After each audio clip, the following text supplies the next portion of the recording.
నమస్తే welcome to Andhraprabha నేను విద్య.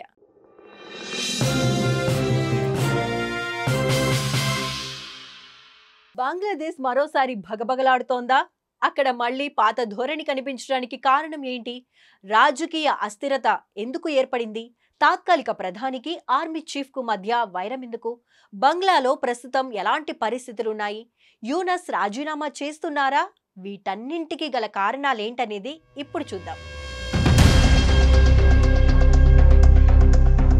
గత 2 రోజులుగా బంగ్లాదేశ్ తాత్కాలిక ప్రధాని మహమ్మద్ యూనస్ రాజీనామా చేస్తారన్న వార్తలు వినిపిస్తున్నాయి. అయితే పొలిటికల్ పార్టీల మధ్య ఐక్యత లేని కారణంగా ఆయన రాజీనామా చేయాలనే యోచనలో ఉన్నారని తెలుస్తోంది. ఇదిలా ఉండగా మరోవైపు బంగ్లా నిరసనకారులంతా ఒక్కసారిగా ఢాకా రోడ్లపైకి చేరుకున్నారు. మార్చ్ ఫర్ యూనస్ పేరుతో నిరసనకు దిగారు. ఆయన 10 ఏళ్ల పాటు ప్రధానిగా ఉండాలంటూ డిమాండ్స్ చేశారు.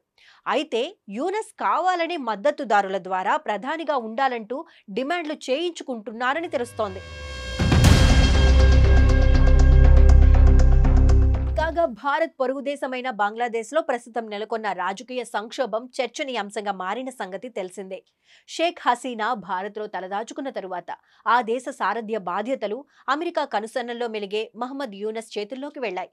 అయితే గత కొన్ని రోజులుగా యూనస్ ప్రభుత్వం అనేక సవాళ్లను ఎదుర్కొంటోంది.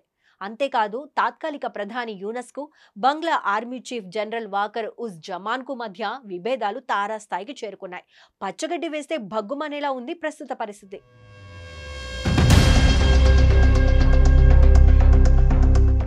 తాత్కాలిక ప్రధాని ఆర్మీ చీఫ్ మొదటిలో స్నేహంగానే ఉన్నప్పటికీ ఇప్పుడు సైనిక జోక్యం, ఎన్నికల నిర్వహణ, యూనస్ తీసుకుంటున్న వివాదాస్పద నిర్ణయాలతో సఖ్యత లోపించింది.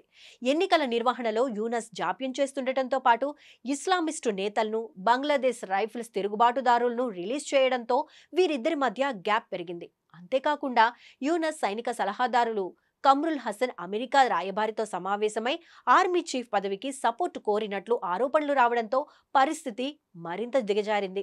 ఇది సైనిక నిబంధనల ఉల్లంఘనగా భావించిన జనరల్ కమ్రుల్ను తొలగించాలని ప్రయత్నించగా యూనస్ అడ్డుకున్నారు.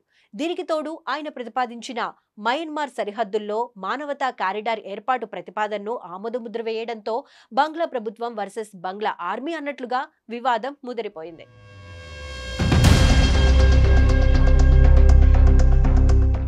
అయితే యూనస్ తీసుకున్న ప్రతిపాదనపై బంగ్లా కారిడార్ అంటూ ఆర్మీ వ్యతిరేకత వ్యక్తం చేసింది.